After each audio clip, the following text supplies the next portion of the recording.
Clayton Kershaw, did he slay the postseason dragon? Can we stop talking about him being a postseason bust finally? Yeah, I think. I mean, he's had good starts on the postseason before. Yeah. So if by slay the postseason dragon, you mean they finally won a World Series and he was an MVP factor because of it? Yeah, I would say he slayed the dragon. But can I just devil's advocate over here? Yeah. Did he only went to like 6 innings, right? Like I know that's a lot today, but man, it's Well, like we're because he giving was these. again, he was yanked. They pulled him out, and that Yeah, that so was a questionable decision. People were criticizing Dave Roberts. Why did they take Clayton Kershaw out there? And I could say the same thing, the same argument I made about Blake Snell and Kevin Cash. Historically, Clayton Kershaw starts to diminish after a certain point in the game and in past postseason starts. Um, Maybe had Manuel Margot stolen that base, it would have been 3 earned runs instead of 2 earned runs. You know what I mean? Like yeah, there's a lot of factors. I think he did it. He had a phenomenal postseason. I think he played a huge factor in them winning the World Series. The 2 games that he started, they won those 2 games. He struck out. Let me see. He had in the that World first game was Series 14 strikeouts in 11 and yeah. 2/3 innings. He had a 2.31 ERA, 2 starts, 2-0. I mean, I wrote an article about him 2 years ago, I think, on Call to the Pen, saying that I think that the postseason shit, because the same thing for A-Rod when he was a player. He would catch a lot of shit for his performance in the postseason. You can't dump an entire fucking postseason on one player. No, And to never. be honest, if you go back and look at Kershaw's starts, he's done enough to help his to allow his team to win games. There's games where yeah, he's completely imploded and you have to it's on him, but it can't just be all on this guy. He's still an all-time great. In my opinion, he's still the greatest pitcher of this generation, this current generation of the last decade. He's a surefire first ballot Hall of Famer. Now, the one thing I was really happy about with the Dodgers winning the World Series is that he gets his ring, he gets a trophy. You can't hold that against him anymore. You could say what you want. He has a World Series. That's it. He's not postseason. He's not a postseason bust anymore, in my No, opinion. yeah. I'm a huge Kershaw fan. I should have led with that before people think that I'm ripping the guy. He's Just lying. saying, He I hates saw. him. No, I love Clayton Kershaw. Uh, and about him being the best of this generation, yeah, I could say that. But I think Max Scherzer inserted himself into that conversation I think a Scherzer's while ago. It's not as dominant, but look it's at not. just pull up Kershaw's baseball reference sheet.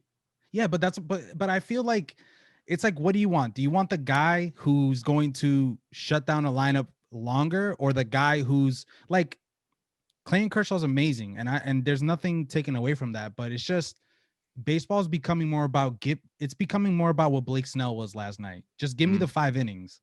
So is it the guy that can give you 5 innings or the guy that can give you 7 innings? I think Max Scherzer is a better goes deeper into games. I'm just saying the conversation isn't as a big of a landslide as it was a couple years I ago. think I think if you were to start a pitcher today, you take Scherzer 100%. But if I were to take a pitcher's career, I would take Clayton Kershaw Yeah, that's fair. 100%. That's fair. Um, Um, but yeah, Clayton Kershaw, huge fan. yeah, right. But you're right.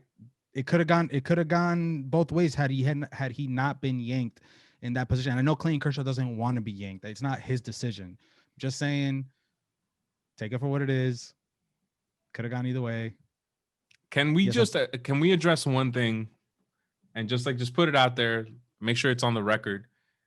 Can we just acknowledge that Clayton Kershaw has more pine tar on his hat than any other pitcher in baseball, and nobody says shit, which is fine. Legalize pine tar. I'm all for legalizing pine tar. Foreign substances are okay on the mound. It's safer. It's more entertaining because you get better pitches. But if it's anybody else, that the way his hat looks was Michael Pineda-esque. Michael Pineda pine tar on his neck-esque. That shit was gunk. shiny, sticky, like Yeah, gunky. right? Yeah, nah, I totally He's not even trying to hide that shit. nah, man. And neither would I. Who was this guy?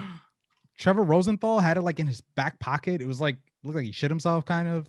Uh-huh. The Padres when he came into pitch. It's everywhere, man. Just they should just literally put it in a little tub, like in a little container, right behind the pitcher's mound, like a rosin bag. Yeah, Just fucking let them I agree. let them get in there. Just let him put that 2 fingers, maybe 3 if you're feeling a little dangerous, you want to live dangerously, but you could 2 fingers, maybe 1 if if it's too much. Anyway, last thing I wanted to do was to just acknowledge Randy Arozarena, man. Yeah. What a postseason this guy had. And I think had the Rays won the World Series, he's definitely the World Series MVP. This was almost like a LeBron James type of performance where he lost the finals, but still in conversations about being the finals MVP. Yeah, Randy Arozarena, man, that guy won me over because not that I wasn't a fan of him before, but his post home run celebrations just made me feel like very happy to see him like smile and like celebrate with his teammates. I don't know why the Rays always gave me like an impression that they're kind of boring, and he's not boring. And so, what a steal to get the St. Louis Cardinals got fleeced 2 times by an AL East team. The Yankees with Luke Voit, and now the Rays with Randy Arozarena. Yeah, and they also had Ozuna for that 1 year. You're right, Osuna. Yeah, Arozarena, yeah, Luke Voit, balls are juiced. Could kind of be a fluke. Luke the fluke. Jesus. I'm kidding, man. Luke Voigt's a good guy. Reincarnated Babe The Ruth. Yankees should trade him. But anyway, so yeah, Randy Arozarena. All right. You want to do Dike? Let's get into it.